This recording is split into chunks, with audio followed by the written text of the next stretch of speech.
guest today is Pam Weiss. Pam is the Director of Business Development for a company called IKOR.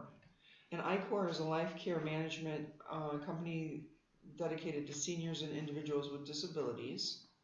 And we're excited to have Pam here today because, as you know, we're dedicated to seniors and individuals with disabilities, and Pam has a lot to share. She's a certified senior advisor as well.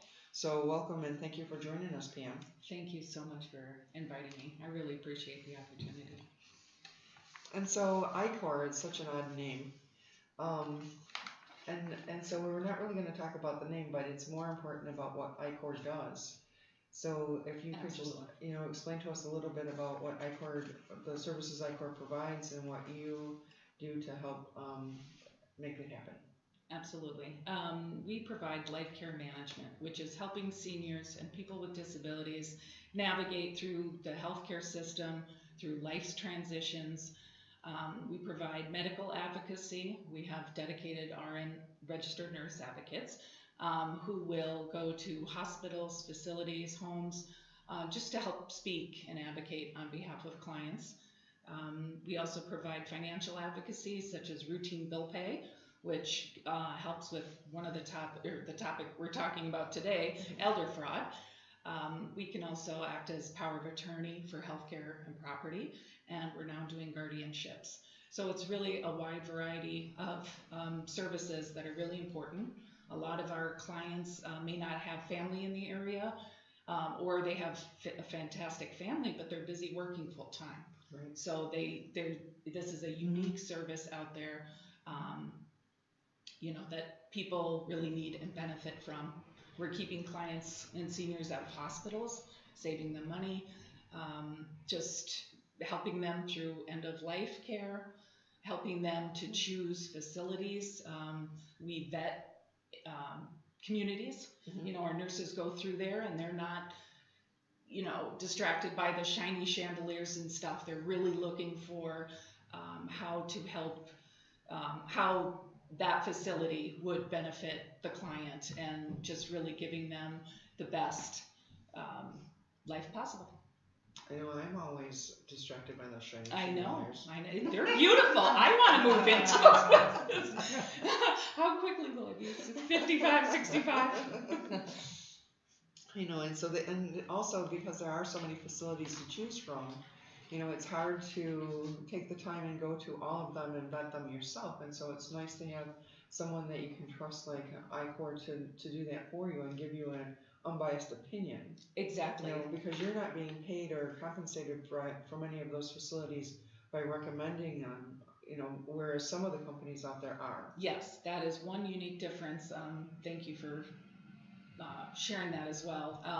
Yes, we do not take referral fees from anyone. We are absolute advocates. We are looking at a client's, financial needs and their health concerns and, their goals.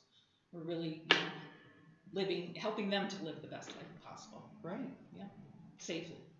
Right, and it's a service, so it's not as though you're living with them or anything. It's just more of, taking an overview of what their life has, what's included in their life at this point in time, and where there's areas for improvement.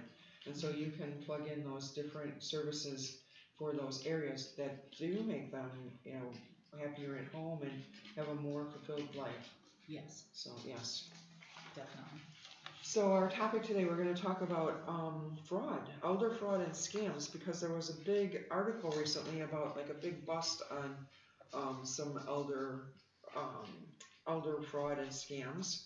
So do you want to talk about that article, Pam? Yes. On February 22nd last week, the Department of Justice made the largest coordinated sweep of elder fraud cases in history. There's 200 defendants from around the globe who victimized 1 million Americans, defrauding them out of 500 million. And that is substantial. This is hard-earned savings. And it's, as we'll probably talk about, very easy to be scammed. Right. The frauds included mass mailing, telemarketing, investment fraud, and individual instances of identity theft and theft by guardians. And so a guardian, you would think that you'd be safe, Exactly. Right. Yes, and the attorneys, some of the attorneys we know are also seeing a big rise in litigation for these issues. So it is a huge issue.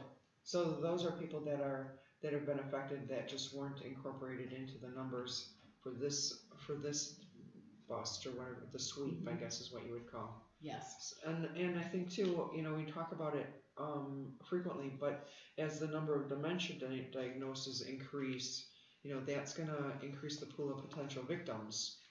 And we see that frequently. Yes, definitely. Yes, in your business. Yep. Right. And you were saying that one of your clients last week, you were fortunate enough to be there when the phone call came in. Why don't we talk about that? What happened to your client? Sure. I was sitting with her in her room. She's 98 years old. The phone rang. She answered it, and she must have had her volume up loud because I could overhear the caller. It was a female, and she, thanks my client for her past donation, how wonderful and generous she was. And the client looked at me and she winked, like, I know that this is a scam. So she said, I'm sorry, but I know you want a donation and I don't have any money. Well, the caller persisted, even more compliments, more gushing and, nice, kind voice. And she said, the caller said, and we have a great opportunity. We have a grant that will allow you to double your $50,000 donation. Oh, wow. Looked at the client and I'm like, hang up. And all you need is your bank account number. Exactly. So she hung up, and, she's from a generation where you just don't hang up on people. She has impeccable manners, and I told her that these scammers or predators will not hang up first unless they have her credit card number, and that worse than hanging up on someone, she would feel even more bad if she knew she had been scammed. So I said, next time the phone rings, that happens, hang up the phone. So there's also some other things we would recommend to clients, such as caregivers. The caregivers that are in the home, maybe answering the phone first, fielding those calls. Right. My oldest sister has been a victim of this. She has dementia, and that's one of the caregiver's main jobs is screen the telephone. Yes. Well, or even the mail, Yes. And the other thing too is the client may not have necessarily even made a donation last year. No, she didn't. I get those calls as well, and they, these companies are sell your information to other companies. Yeah. That's how come you donate to a local pet, nonprofit that helps pets, and then all of a sudden you are being inundated with all of this junk mail. Right. Yeah. Yeah. It's amazing. Yes, the seniors do, and that's one of the reasons why our bill pay service is helpful. We will redirect that mail to us, and we can either bring it to the client and remind them, oh, you made a donation to the pets, last month, or just take it out altogether and handle it. Some of the seniors' children prefer that we just handle that service for them. Right. Keeps them safe. Yeah. And so I have the luxury of working with your agency because I have a client whose son lives far away. And he is the primary person that she relies on for information and guidance, but yet she has several relatives that call her and in fact are trying to scam her out of her money. Yes. By taking the time and listening to her problems and agreeing with them, and instead of necessarily giving her a good logical explanation for some of the situations, but to get on her good side, so to speak. Yes. And unless someone knows that that's happening, she can easily be taken advantage of. Yeah. So fortunately, we have a caregiver that knows that that's happening and has reported it to us, and we've been able to let the son know. We're not going to be able to stop the phone calls necessarily, but yet if we're able to remind her about who that person is and what they've done in the past, where previously to this phone call she never wanted to talk to them again, or something like that. The caregiver is there to help her remember what her intention really is about this person. Absolutely. One of the first things that we do when we meet with the client is to do an assessment. So, and it's led by our registered nurse advocates. So Mhm. they are looking at clients' medical needs. What medicines are they taking? Could they be mixing something up with Mhm. something over the counter? I'm sorry, I have to interrupt you there. Yes. Because that specifically is where we called your company in to help with this Right. client. Mm-hmm. And when we originally started with this client, she was, I hate to say it, like out of her mind. Mm-hmm. But what she was doing was she was double dosing her pain medication herself. And she had all the pill boxes on the nightstand next to her. And so what happens is when you fall asleep and you wake up, you may think it's the next day and you take your pills again. Yes. And she had expired prescriptions on the table that she was taking along with the current prescriptions, and she was so weak and had pain that couldn't be corrected by taking any of that medication, but wasn't able to think clearly because she was so drugged up. And so by having your agency come in and your nurse advocate able to talk to her and sort out those medications, she is in great shape now compared to what we started. Like, she is lucid and having nice conversations. She's not angry. The pain has been reduced. Her whole quality of life has improved dramatically by having the nurse advocate just come and sort that all out. Exactly. And the nurse advocate works with the caregiver. Right. And, helps her to understand, because the caregiver is there much more than our advocate, and they can communicate with each other what looks right, what doesn't. And I know in that situation, I read our nurses' reports, and the communication between the both of them had saved this client from going to the hospital twice. Wow. Where you go in the hospital, it's medically risky, it's financially, devastating in some cases. So, well, and especially with the flu now and the yes, norovirus that's out exactly. there, we've had a couple of clients that unfortunately had to go to the hospital and are still there. Yes, it takes a toll on them. So yeah, that's one of the benefits of having that RN in there. Staying, and I don't know what the state. statistics are, but I read something that within if a senior is admitted to the emergency room, that after like 8 months out, that they have more Comorbidities. Yeah, more comorbidities than they did when they went in initially. Right. So I don't know if it's a matter of that the hospital recognized them, that they had them all along, or as a result of that hospitalization that occurred. Right. But still, the fact is that we don't want anyone going to the hospital. We want to, keep them out of the hospital as much as we can. Absolutely, yes. In addition to the medical, part of this assessment that the nurse does, there's also psychosocial. Who is coming to visit this client? Yes. And their motivations. And what is the effect on the individual once they visit? Yes, all IKOR staff is trained in predatory behaviors and red flags, and which a lot of us have that innate sense where something just doesn't seem right, or it makes the hair on the back of your neck go up. And so they look at that. And then also environmental. Is it safe? Are they going to slip on a rug? We went in one place and there were no smoke detectors.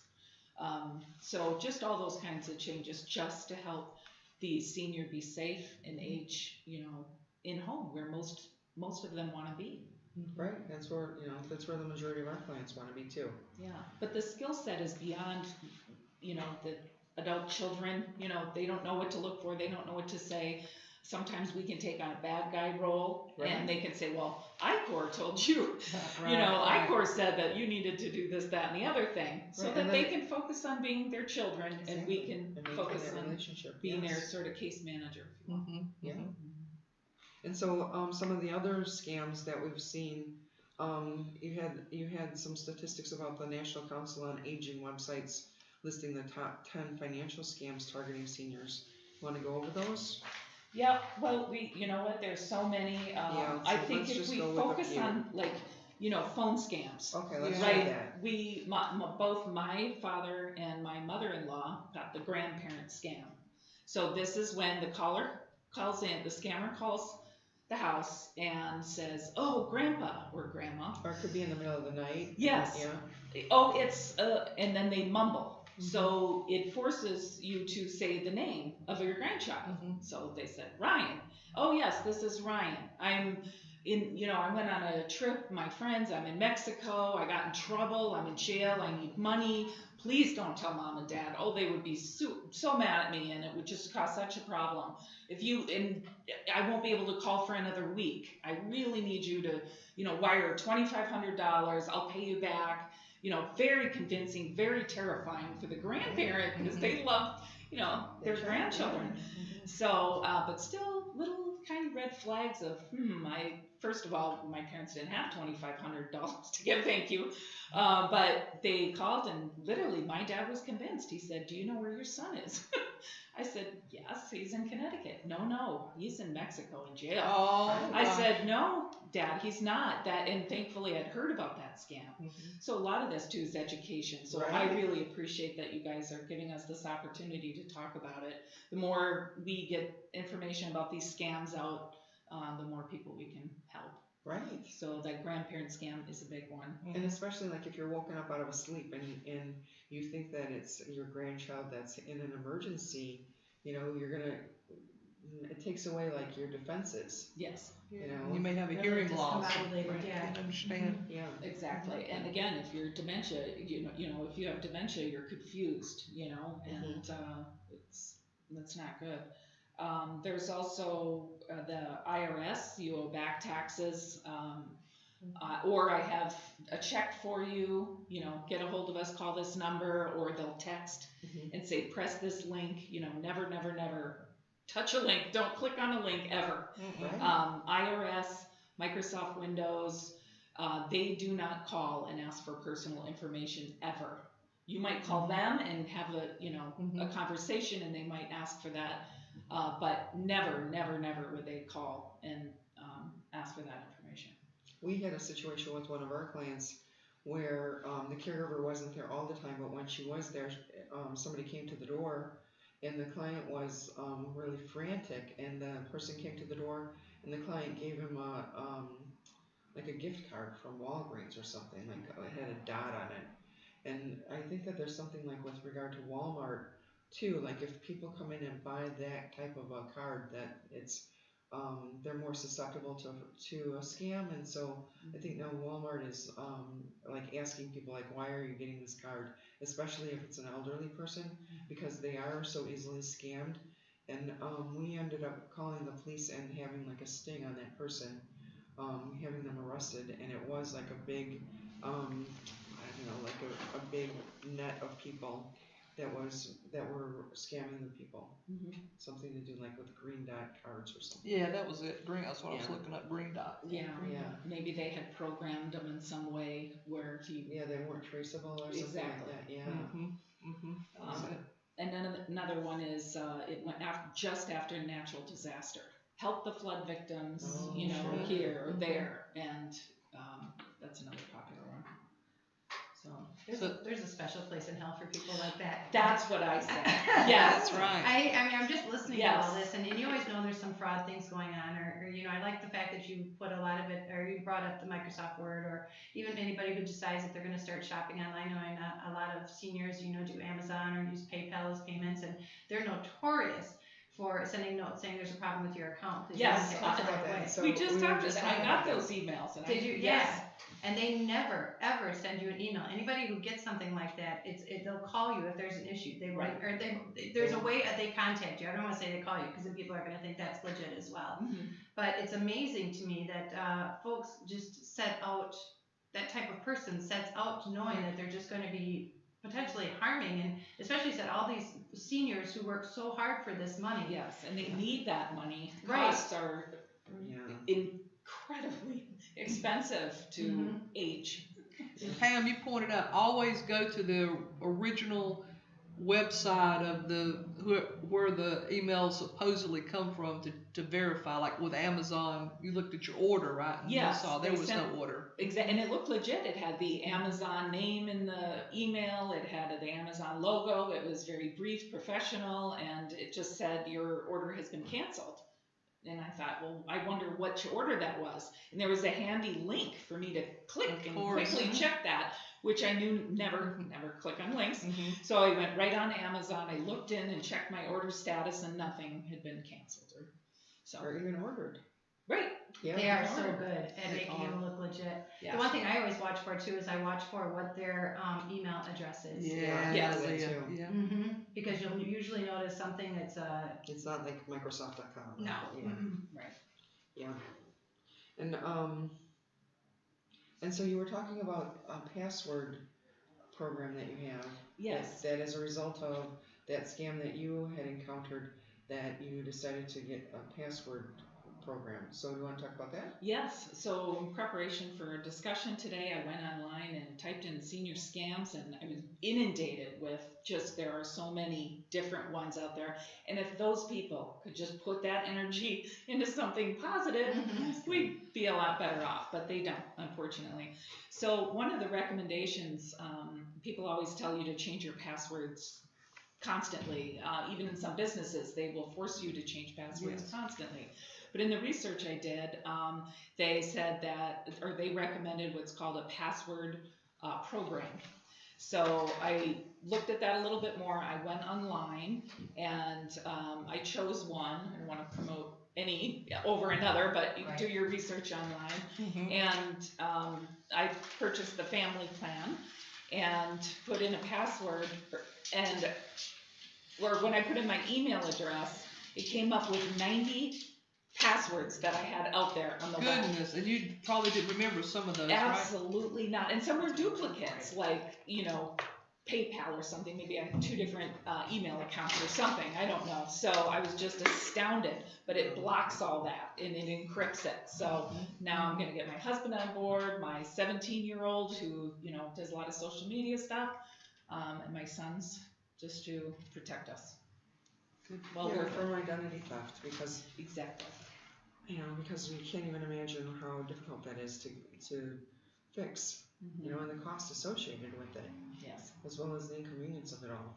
Yeah. And another type of scam that sort of, made me think or look more into is online dating. There's a lot of seniors who are going online and setting up profiles, faith-based. Yes. So nobody from my faith would ever scam me, Right. So they join in good faith. And unfortunately, that could be a pool of predators in there. Mm-hmm. So, they recommend you look at their profile picture. If it's too good to be true, it probably is. Right. It's one of those, they get you to fall in love with them. They're preying on your loneliness and wanting, companionship.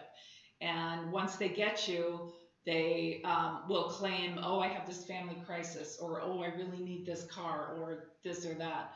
And they fall victim to that. We see that frequently with the private caregivers. That there's some websites out there that you can go and hire a caregiver directly. Nobody's supervising them. Nobody's vetting them. And that's where a lot of the fraud comes in. Yes. That's what gives the industry a bad name. Yes, IKOR would never ever recommend to a client to hire outside an agency, because for a couple of reasons. One, background checks, drug checks. If you hire from Motor vehicle reports. Right, motor vehicle reports. Also, if that caregiver is sick, Right. Who's going to step in and take care of the person?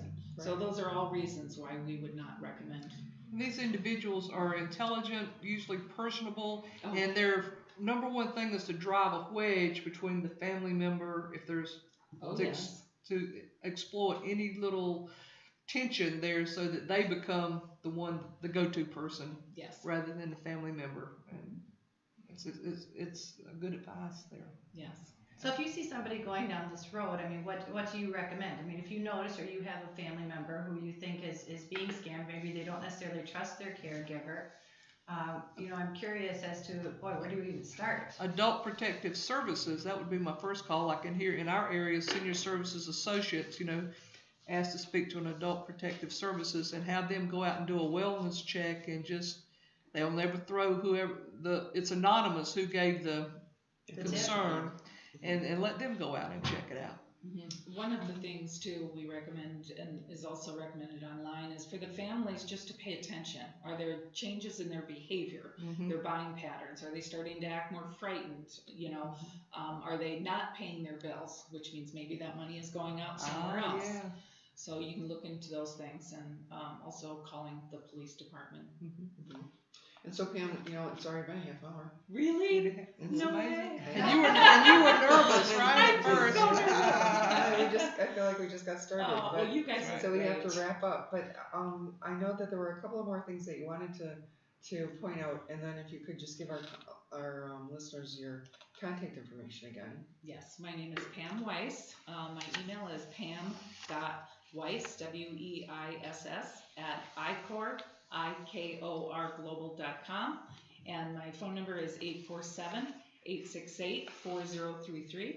I'd be happy to answer any questions or help someone that might have heard something familiar. Don't be embarrassed. Reporting it really helps to save other people from being scammed. And so for that's so helpful, to have your agency helping with that. But tell us again what it is that IKOR does and how you can help our listeners. Okay, how we can help is we can come and meet with the client. So maybe common calls are my mom and dad, is struggling with something medically or financially or just being here by themselves. So we go in and we would do an assessment, and then the outcome of that assessment, we provide recommendations, short and long-term goals. And so it's helpful for family members that live out of state that need somebody to help them manage their parent here or their loved one here. It's been beneficial, like when the client is relying on neighbors that are elderly themselves and really can't effectively take care of that client anymore. Exactly. So you help to be an extension of the family when they can't be there. Yes, we are their eyes and their ears. Right. It's advocacy. There you go. Thank you, Pam. You're welcome.